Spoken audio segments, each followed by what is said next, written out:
илимдин өнүгүшү, кибернетика, IT технология, нанотехнология, мына ушунун баардыгы келтирип коомду ушунчалык плюралдуу кылды, ачык кылып койду да. Бүгүнкү жаштар, бүгүнкү талап, бүгүнкү керектөө бунун баардыгы ачык жана эркин да. А ушундай учурдачы кантип бул авторитардык бийликти бекемдейм деп ойлонот адам. Мен ушуга таң калам да. Бул деген табияттын мыйзамына каршы да, бул диалектиканын, мындай философиялык көз караштан алып караганда да бул такыр мезгилдин талабына туура келбейт да. Бүгүнкү коом үчүн демократиялык жолдон башка өнүгүүнүн мыкты жолу жок. Бирок бул нерседе эки нерсеге маани беришибиз керек да. Биринчиси мыйзамдуулук, мыйзамдын гегемондугу орношу керек. Ар бир адам, коомдогу кичинекей баладан баштап президентке чейин мыйзам менен жасаш керек, мыйзамды гана аткарыш керек. Мыйзамды кыргыздын канына сиңирип, мээсине орнотмоюнча бул кыргыз коомунун келечеги жок. Кечирип коесуздар, мен ушуну ачык айтып коюшум керек да. Дагы бир жолу айтам, мыйзамды сактаганды, мыйзам менен жашаганды үйрөнмөйүнчө биздин кыргыз коомунун келечеги жок. Экинчи эң чоң нерсе, биздин коомду курууга туруп бараткан нерсе, бул деген коррупция жана трайбализм. Ошондуктан коррупцияны дагы, трайбализмди дагы өзүбүздүн каныбыздан жана Чехов айткандай кашыктап отуруп чыгарып жок кылбасак, анда кыргыздын келечегин билбейм кандай болот да.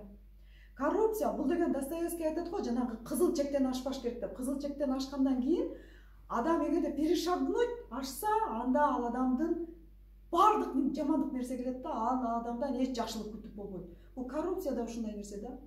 Адам эгерде бир мындай жеңил байыйын, оңой байыйын деп башканын ырыштысына кол салган күндөн баштап ал адам эч убакта оңолбойт, ал адам айыкпайт, ал адамга вирус жукту. Ал адамды сен кайра бийликке алып келбеш керек. Эгерде ошондой адамды сен улам кайра бийликке алып келе берген болсоң, ал эч убакта ал коом өнүкпөйт, ал коомдон, ал мекемеден жакшы ийгиликти күтүп болбойт. Ошондуктан мыйзамдын гана гегемондугу болуш керек. Мисалы үчүн жакшы адистерди жумушка алыш үчүн дагы мыйзам, критерий керек, чен өлчөмдөр. Мунун өзү дагы мыйзам болуп эсептелет да. Мисалы ушуну сакташыбыз керек да. А ушунун баардыгы каяктан келет? Ачык жарандуу коом, эркин ой жүгүртүү, чыгармачылык. Мына ушулардын баардыгы экономикалык бакубаттуулуктун дагы булагы болуп эсептелинет да. Анткени эркин ой жүгүрткөн, чыгармачыл ой жүгүрткөн, өзүнүн маалыматы көп адам ал бизнесте да мыкты ийгиликтерге жетет да. Ал жаран катары дагы, инсан катары да, үйдө аял катары да, же болбосо үйдүн кожоюну эркек катары да мыкты ийгиликтерге жетет. Ошон үчүн биз бүгүнкү күндө балдар бакчасынан баштап мектеп окуучуларына, жогорку окуу жайларына дагы сынчыл ой жүгүртүү деген ушундай бир чоң философиясы бар, психологиялык жактан негизденген, Гарвардда окутулган, Кембриджден студенттер окуган жакшы бир critical thinking, сынчыл ой жүгүртүүнүн жакшынакай метод ыкмаларын биз мектептин балдар бакчасына киргизишибиз керек. Биз ошентип отуруп, биз ачык, жарандык, эркин, жарандык коомду түптөйбүз. Ачык, жарандык коомдун инсандарын, жарандарын түптөйбүз да. Ансыз биздин келечегибиз кандай болот? Анда мен бул жагынан аябай шектенем да. Себеби дегенде бул жерде биз мурдагыда жана баягы советтик түзүлүштө бул авторитардык түзүлүш болгондо, тоталитардык мезгилде коом экиге антагонисттик түрдө карама-каршы бири-бирине келишпеген эки топко бөлүшүп алышкандагы, булар эч убакта биринин пикирин бири каалаган эмес. Ким биз менен болсо, ошол биздин досубуз, а ким менин пикириме кошулбаса, анда ал биздин душманыбыз дегендей пикирде болушкан да. А бул деген табияттын, адамдын жашоосунун мыйзамына каршы келет да.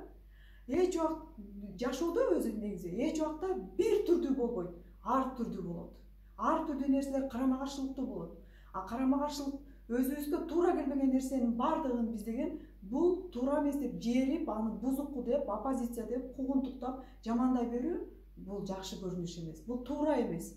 Ошондуктан эгерде сенин оюң болсо, сенин оюңа каршы башканын ою боло турганын, сенин аргументиң болсо, сенин аргументиңе каршы контраргумент болот деп ошону нормалдуу кабыл алганга үйрөнгөн, маданиятка, интеллектке жеткенде, ошондой адамдар коомду түзгөндө, ошондой адамдар бийликке келгенде гана бизде өзгөрүү болот.